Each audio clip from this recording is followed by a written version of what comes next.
सजे हुए पावन दरबार दियां हाज़रियां भर रहे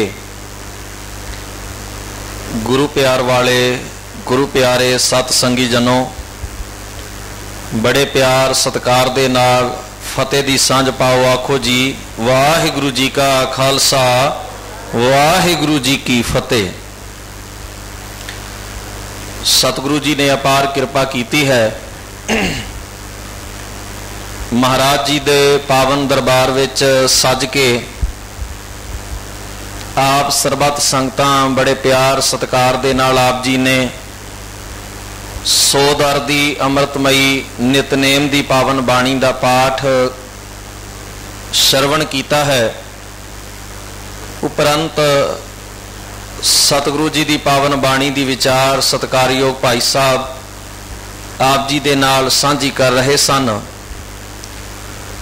सतगुरु गुरु ग्रंथ साहब महाराज सच्चे पातशाह जी दी संगत विच असी अपने कामकार छड़दियां होयां महाराज दे कोल बैठ के सत संगत रूप विच बाणी दी विचार, बाणी दा पाठ, बाणी दा कीर्तन, ये सारे गुरु प्यार वाले साधन हन। चाहे बाणी दा पाठ हुंदा है, बाणी नूं कीर्तन दे रूप विच गाया जाता है, बाणी दी आपां विचार करते हाँ, बाणी दा पाठ कीर्तन विचार ये सारे साडे वास्ते एक मार्ग है कि असी किसी न किसी तरीके दे नाल गुरु साहब जी दी पावन बाणी दे सिद्धांत, गुरु साहब जी दी उपदेश, गुरु साहब जी दी सिक्ख्या दे नेड़े हो सकीए, ताकि सतगुरु जी जो अपनी बाणी दे राही सानू मत दे रहे हैं, जिवें जिवें सतगुरु सच्चे पातशाह जी सानू सोहना जीवन बतीत करने वास्ते उपदेश दृढ़ करवा रहे हैं। सतगुरु महाराज सानू कैसी उजली मत वाले इंसान बनाउण दा यतन करते हैं। असी महाराज दी पावन बाणी दे इस मकसद नू समझ सकीए। साडा ये मनोरथ हुंदा है गुरुद्वारा साहब विच हाज़री भरना, गुरबाणी दा पाठ करना, सुनना, गुरबाणी दे कीर्तन दे नाल सांझ पाउणी, गुरबाणी दी विचार नूं करना जां सुनना, ये सारे साधन हन भी साडा संबंध जिहड़ा है वो किसी न किसी तरीके दे नाल गुरु साहब जी दी पावन बाणी दे नाल बन जाए। महाराज ने बाणी दे विच बड़ा कीमती बचन कीता है। सतगुरु कहंदे जिथे असी शरीरक तौर दे उत्ते सत संगत विच बड़ा सावधान हो के बड़े प्यार दे नाल बैठदे हां, उत्थे गुरु अमरदास महाराज जी ने आख्या भी जे जिथे तन की हाज़री जरूरी है ना, भी असी इत्थे बैठना है, समा कढ़ के असी गुरु साहब जी की हजूरी दे विच आउंदे हां महाराज दा प्यार मानण वास्ते, सतगुरु जी के उपदेश नूं सुनण वास्ते। उत्थे नाल नाल गुरदेव जी ने बाणी दे विच आख्या भी नानक सतगुर तां मिलै जां मन रहै हदूर। जे मन गुरु की हजूरी विच आ जाए, भाव जो गुरु जी का उपदेश असी सुन रहे हाँ, चाहे वह पाठ के रूप विच है, चाहे वह कीर्तन के रूप विच है, चाहे वह बाणी की विचार के रूप विच है, जे असी मन करके सतगुरु जी के उपदेश के नाल जुड़ गए, जे असी गुरु साहब जी की मत नूं समझण दा यतन कर लिया, तो गुरु साहब जी आखदे ने फिर गुरु हर वेले हर घड़ी हर पल साडे अंग संग है। उपदेश रूप विच सतगुरु जी साडी मत विच वस जांदे हन। गुरु प्यार वालिओ, आपां सतगुरु दी मत इसे करके लेनी है क्योंकि असी महाराज दे चरणां दे विच अरदास करनी है, हम अज्ञान अल्प मत थोड़ी तुम्हें आपन बिरद रखावो, कि साडी मत बड़ी छोटी है, सानू ज्ञान नहीं है, साडे अंदर अनेकां गलतियां ने, साडे अंदर मैल है दुरमत दी, असी बड़े ऊणे हाँ, इस करके असी सियाणे सुगड़ दाता सतगुरु जी दे कोल, ज्ञानी सतगुरु जी दे कोल आउने हाँ। सतगुरु जीओ ऐसी कृपा बख्शिश करो, गुर की मत तू ले आने, भगत बिना बहु डूबे सियाने। इस संसार दे अंदर हुज्जतां करन वाले, अपनी अकल नूं वड्डियां समझण वाले, संसार दे अंदर लखां दलीलां देण वाले, कर्मकांड करके अपनी पिठ आप ही थपथपा लैण वाले भी मैं बड़ा वड्डा इंसान हाँ, मैं बड़ा धर्मी हाँ, मैं बड़े काम करदा हाँ, ये सारियां निशानियां ने भी असी अपने आप विच सियाणे बने हुए हाँ। नानक गुरु ना चेतनी माने अपने सुचेत, ਅਸੀਂ ਆਪਣੇ ਆਪ ਨੂੰ ਹੀ ਸਿਆਣਾ ਸਮਝਣ ਦਾ ਭੁਲੇਖਾ ਪਾਲ ਲੈਂਦੇ ਹਾਂ। ਪਰ ਗੁਰੂ ਪਿਆਰ ਵਾਲਿਓ, ਜਦੋਂ ਅਸੀਂ ਮਹਾਰਾਜ ਦੀ ਬਾਣੀ ਪੜ੍ਹਦੇ ਹਾਂ, ਜਦੋਂ ਅਸੀਂ ਸਤਿਗੁਰੂ ਦੇ ਉਪਦੇਸ਼ ਦੀ ਵਿਚਾਰ ਕਰਦੇ ਹਾਂ, ਜਦੋਂ ਅਸੀਂ ਧੰਨ ਗੁਰੂ ਗ੍ਰੰਥ ਸਾਹਿਬ ਮਹਾਰਾਜ ਸੱਚੇ ਪਾਤਸ਼ਾਹ ਜੀ ਦੇ ਅੱਗੇ ਬੜੀ ਨਿਮਰਤਾ, ਬੜੇ ਪਿਆਰ ਦੇ ਨਾਲ ਆਪਾ ਸਮਰਪਿਤ ਕਰਕੇ ਆਪਣੇ ਆਪ ਨੂੰ ਵੇਖਦੇ ਹਾਂ, ਸਾਨੂੰ ਸਮਝ ਆਉਂਦੀ ਹੈ ਸੱਚੇ ਪਾਤਸ਼ਾਹ ਅਸੀਂ ਕਿੱਡਾ ਵੱਡਾ ਭੁਲੇਖਾ ਆਪਣੇ ਜੀਵਨ ਵਿੱਚ ਪਾਲਿਆ ਹੋਇਆ ਹੈ। ਅਸੀਂ ਵੇਖੋ ਕਿੰਨੇ ਭਰਮਾਂ ਦੇ ਨਾਲ ਜਕੜੇ ਹੋਏ ਹਾਂ। ਸਾਨੂੰ ਇਹ ਕਿੱਡਾ ਵੱਡਾ ਭੁਲੇਖਾ ਹੈ ਵੀ ਸਾਨੂੰ ਸਭ ਕੁਝ ਆਉਂਦਾ ਹੈ। ਸਾਨੂੰ ਇਹ ਕਿੱਡਾ ਵੱਡਾ ਭੁਲੇਖਾ ਹੈ ਵੀ ਅਸੀਂ ਬੜੇ ਉੱਚੇ ਜੀਵਨ ਦੇ ਮਾਲਕ ਬਣ ਗਏ ਹਾਂ। ਕਿੱਡਾ ਵੱਡਾ ਭਰਮ ਅਸੀਂ ਆਪਣੇ ਜੀਵਨ ਵਿੱਚ ਪਾਲ ਲਿਆ ਹੈ ਕਿ ਅਸੀਂ ਅੰਦਰੋਂ ਨਿਰਮਲ ਹਾਂ, ਬੜੇ ਪਵਿੱਤਰ ਹਾਂ, ਬੜੇ ਧਰਮੀ ਹਾਂ, ਜਦੋਂ ਕਿ ਸਤਿਗੁਰੂ ਜੀਓ ਹਮ ਪਾਪੀ ਪਤਿਤ ਪਰਮ ਪਾਖੰਡੀ ਤੂੰ ਨਿਰਮਲ ਨਿਰੰਕਾਰੀ। ਸਾਡੇ ਜੀਵਨ 'ਚ ਤੇ ਪਾਪ ਭਰਿਆ, ਅਸੀਂ ਤਾਂ ਵਿਕਾਰਾਂ ਦਾ ਜੀਵਨ ਜਿਉਂਦੇ ਹਾਂ, ਅਸੀਂ ਤੇ ਵਹਿਮਾਂ ਚੁਲਝੇ ਹੋਏ ਹਾਂ, ਅਸੀਂ ਤਾਂ ਬੜੀ ਛੋਟੀ ਮੱਤ ਵਾਲੇ ਹਾਂ। ਤੇ ਜਦੋਂ ਇਹ ਗੱਲ ਜਗਿਆਸੂ ਨੂੰ, ਗੁਰੂ ਦੇ ਦਰ ਤੇ ਆਉਣ ਵਾਲੇ ਨੂੰ ਸਮਝ ਆ ਜਾਂਦੀ ਹੈ ਵੀ ਮੇਰੇ ਵਿੱਚ ਊਣ ਹੈ, ਮੇਰੇ ਵਿੱਚ ਘਾਟ ਹੈ, ਮੇਰੀ ਬੁੱਧੀ ਬੜੀ ਛੋਟੀ ਹੈ, ਅਲਪ ਹੈ, ਮੈਂ ਐਵੇਂ ਹੀ ਆਪਣੇ ਮਨ ਅੰਦਰ ਸੁਚੇਤ ਬਣਿਆ ਹੋਇਆ ਆਪਣੀ ਸਿਆਣਪ ਦਾ ਡੰਕਾ ਵਜਾ ਰਿਹਾ, ਆਪਣੇ ਉੱਚੇ ਹੋਣ ਦਾ ਭਰਮ ਪਾਲੀ ਬੈਠਾ, ਉਸ ਵੇਲੇ ਗੁਰੂ ਪਿਆਰ ਵਾਲਿਓ ਮਨੁੱਖ ਆਪਣੇ ਭਰਮ ਤੇ ਪਛਤਾਵਾ ਕਰਦਾ, ਮਨੁੱਖ ਆਪਣੇ ਕੀਤੇ ਹੋਏ ਕਰਮਾਂ ਤੇ ਝੂਰਦਾ ਤੇ ਸਤਿਗੁਰੂ ਦੇ ਅੱਗੇ ਜੋਦੜੀ ਕਰਦਾ ਹੈ, ਅਰਦਾਸ ਕਰਦਾ ਹੈ, ਮੇਲ ਲਹਿਓ ਦਇਆਲ ਢਹਿ ਪਏ ਦੁਆਰਿਆ। ਸਤਿਗੁਰੂ ਜੀ ਮੈਂ ਤੁਹਾਡੇ ਦਰ ਦੇ ਉੱਤੇ ਆ ਕੇ ਢਹਿ ਪਿਆ ਹਾਂ, ਸਮਰਪਿਤ ਹੋ ਗਿਆ ਹਾਂ, ਕਿਰਪਾ ਕਰਕੇ ਮੈਨੂੰ ਆਪਣੇ ਨਾਲ ਮੇਲ ਲਵੋ, ਆਪਣੇ ਨਾਲ ਜੋੜ ਲਵੋ, ਆਪਣੀ ਮਤ ਦਿਓ, ਐਸੀ ਮਤ ਮੈਨੂੰ ਬਖਸ਼ਿਸ਼ ਕਰੋ ਕਿ ਮੈਨੂੰ ਇੱਕ ਪਲ, ਇੱਕ ਘੜੀ ਵੀ ਮੈਂ ਤੁਹਾਡੀ ਹਜ਼ੂਰੀ ਤੋਂ ਦੂਰ ਨਾ ਜਾਵਾਂ। ਸਤਿਗੁਰੂ ਦੇ ਪਿਆਰ ਵਾਲਿਓ ਇਹ ਮਨੋਰਥ ਹੈ।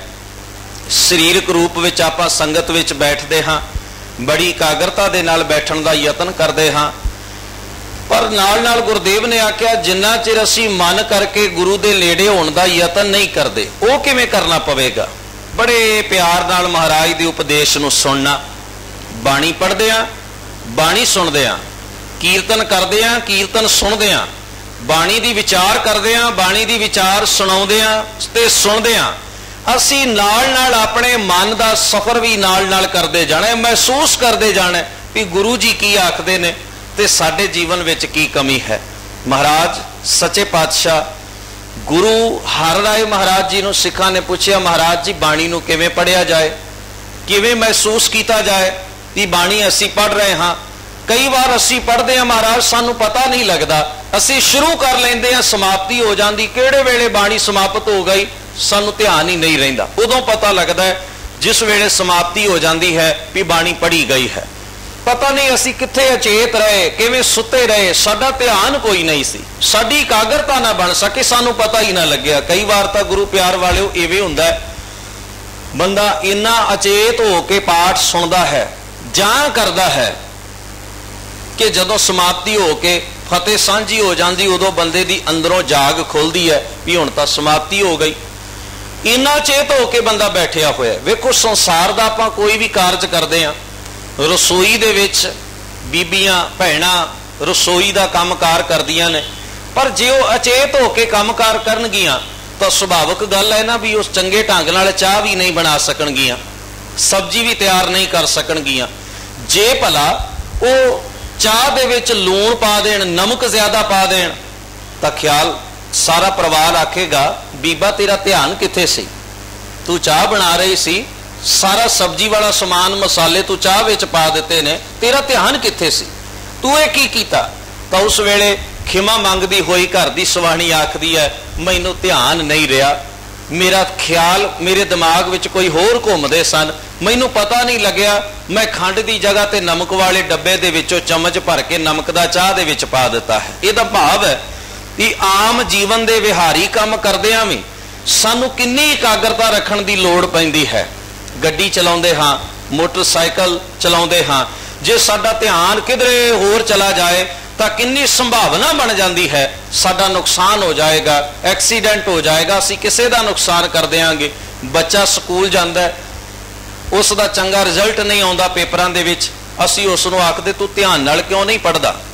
ਵਰਦੀ ਵੀ ਪਹਿਨਦਾ ਹੈ, ਸਕੂਲ ਵੀ ਜਾਂਦਾ ਹੈ, हाज़रियां भी तेरियां पूरियां ने, एबसेंट भी तू नहीं हुंदा, असी तेरी फीस भी मुकम्मल दिंदे आ, तू अध्यापक टीचर दे नाल बड़े प्यार नाल पेश आउंदा है, तेरी बोली भी बड़ी मिठी है, पर तेरे च एक खराबी है। वो खराबी की है भी तू ध्यान नहीं देंदा जो कुछ पढ़ाया जा रहा है। इस करके बच्चे ध्यान नाल पढ़ेगा तां तेरा रिजल्ट जिहड़ा है वो चंगा आवेगा। इहदा भाव है भी ध्यान नाल एकाग्रता दे नाल काम कीते बिना असी अपनी जिंदगी विच कामयाब नहीं हो सकते। कोई भी काम साडा अधूरा रह जाएगा जे असी अपने जीवन दे विच एकाग्रता नूं, ध्यान नूं, ईमानदारी नूं नहीं लैके आवांगे। पर सतगुरु दे प्यार वालिओ, गुरु ने किन्नी उत्तम गल आखी, प्रभ की उस्तत करो संत मीत, सावधान एकाग्र चीत। गुरु जी ने आख्या बाणी पढ़दे आवी, रब दी गल करदे आवी, इन्ने ध्यान नाल, इन्नी एकाग्रता नाल रब दी गल करी भी तैनूं आप नूं इह महसूस होवे भी मैं रब दे गुणां दी गल कर रहा हां। इस करके गुरु हरराय साहब महाराज नूं सिखां ने पुछया, महाराज बाणी पढ़न दा तरीका की होवे? हजूर ने उत्तर दिता, जो गुर कहे करें हम कहां। बाणी पढ़दे आ जिथे गुरु दी बाणी वाल ध्यान जाना चाहिए, उथे अपने आप वाल वेखना है कि गुरु जी तो आ कह रहे ने ते मैं की कर रहा। जिन्ना चिर दोवां चीज़ां दा सानू फर्क पता नहीं लगेगा भी गुरु जी की कह रहे ने, महाराज दा उपदेश की है ते मैं की कर रहा। गुरु ने आख्या जदों तुसी नाल नाल अपने आप नूं बाणी दे तोरन दा यतन कर लेंदे हो, जदों तुसी इस सफर विच पै जांदे हो, जो गुर कहे, गुरु जी की कह रहे ने, करें हम कहां ते मैं की करदा। जदों आ तुलना होनी शुरू हो गई, जदों इवें अपने आप की परख कर ली, सने सने मूड़े मन महा, ते जिथे गलती नजर आएगी कि गुरु जी ने आख्या मैं गलत काम किया है, हौली हौली फिर अपने मन नूं गुरमत दे राह दे उत्ते तोरदियां होया इवें बाणी नूं पढ़दियां, बाणी नूं सुणदियां, बाणी नूं गाउंदियां, बाणी नूं कथदियां असी हौली हौली गुरमत दे राह दे पांधी बन जावांगे। सो गुरु प्यार वालिओ, सतगुरु जी ऐसी कृपा करन जिथे असी सरीरक रूप विच संगत दीयां हाज़रियां भरनियां हन, उत्ते असी हर वक्त हर घड़ी ये यतन करना है कि असी अपने मन नूं सतगुरु दी बाणी दे विचार दे नाल मेल के समर्पित करके गुरमत दे राह दे पांधी भी बन जाना है। हर वेले गुरु दी मत दे दायरे विच विचरना है। आओ जिथे आप जी ने गुरबाणी दे पाठ, बाणी दीयां विचारां श्रवण कीतियां ने, मैं बेनती करांगा सत्कारयोग वीर भाई सरबजीत सिंह जी धुंदा वो आप जी दे नाल कुछ समय वास्ते सतगुरु जी दी पावन बाणी दी विचार सांझी करनगे। उन्हां दीयां विचारां दी समाप्ति तो बाद जिवें कल दे शाम दे दीवान विच आपां बाणी दा पाठ, उचारण अते होर लोड़ींदियां विचारां सांझियां कीतियां सन, उसे तरह आसा की वार दी पावन बाणी दा पाठ आपां संगती रूप विच करन दा यतन करांगे, उचारण अते होर लोड़ींदियां विचारां आपस विच सांझिया करन दा यतन करांगे। आओ भाई सरबजीत सिंह जी होरां पासों आपां गुरबाणी दीयां विचारां श्रवण करदे हां। फतेह सांझी करो जी। वाहिगुरू जी का खालसा, वाहिगुरू जी की फतेह।